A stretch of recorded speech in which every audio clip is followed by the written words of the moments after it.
बात करेंगे जम्मू कश्मीर की। उरी में मारे गए 4 आतंकी पाकिस्तान से आए थे और उन्हें बाकायदा पाकिस्तानी सेना ने ही ट्रेनिंग दी थी। सूत्रों के अनुसार इस बारे में गृह मंत्रालय को सौंपी गई रिपोर्ट में कई खुलासे भी हुए हैं।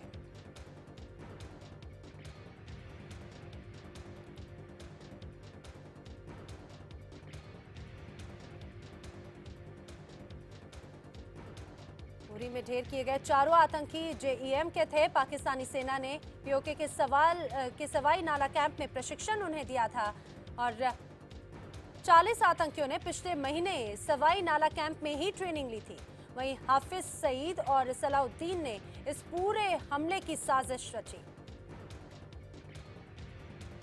आपको बता दें, लश्कर और जैश ने मिलकर ही इस साजिश को अंजाम दिया है। संयुक्त ट्रेनिंग के बाद हमले के लिए अलग अलग टीमें भी बनाई गई हैं।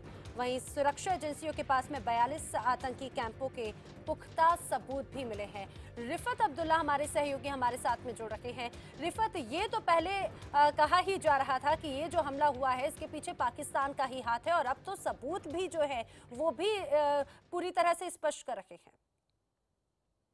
देखिए, बिल्कुल जहां तक लाइन ऑफ कंट्रोल की बात है, चाहे हम उड़ी सेक्टर की बात करें, कुपवारा सेक्टर की बात करें, गुरेज सेक्टर की बात करें, वहां से इन्फिल्ट्रेशन पिछले कई साल से हो रही है। ये कोई नई बात नहीं है। मिलिटेंट उस पार से इस पार आ रहे हैं, कोई नई बात नहीं है। लॉन्चिंग पैड्स पे मिलिटेंट होते हैं, कोई नई बात नहीं है। बीएसएफ के आईजी ने सिर्फ 3-4 दिन पहले ये कहा कि तकरीबन 200 से 300 मिलिटेंट कंट्रोल लाइन के उस पार कोशिश कर रहे हैं यहां आने की। तो ऐसे में ये साफ है कि वहां से मिलिटेंट आते हैं, कोई नई बात नहीं है। इन्फिल्ट्रेशन के रूट्स बिल्कुल वहां से है, ये भी बिल्कुल हकीकत है। जहां तक इस अटैक की बात है, अभी इन्वेस्टिगेशन जारी है। अब पूरा ये बताया जा रहा है कि जैश मोहम्मद के मिलिटेंट थे। तो हम ये कह सकते हैं कि जो ये अटैक हुआ उसके बाद फिर से इन्फिल्ट्रेशन के जो हैं ऐसी रिपोर्ट्स हैं। अभी ये बताया जा रहा है कि ऑपरेशन जारी है। कुछ खबरें ऐसी भी हैं कि 10 मिलिटेंट मारे गए हैं वहां पे। लेकिन अगर हम फौज की बात करें, अभी श्रीनगर के जो पीआरओ हैं फौज के, वो अभी ये कह रहे हैं कि ऑपरेशन जारी है। उन्होंने कोई परफेक्ट कंफर्मेशन नहीं दी है कि हम ये बता सकें कि मिलिटेंट 10 हैं 15 हैं, लेकिन ये उन्होंने कहा है कि अभी भी मुठभेड़ तो लगातार जारी है, अभी भी एनकाउंटर जारी है। रिफत, लेकिन जिस तरह से उरी में आतंकी हमला हुआ था, उन सबूतों के बारे में भी आपसे जानना चाहेंगे। ऐसे कौन कौन सी ऐसे एंगल सामने आए हैं जिसमें ये पुख्ता करते हैं कि जो अटैक हुआ वो पाकिस्तान की ओर से ही था?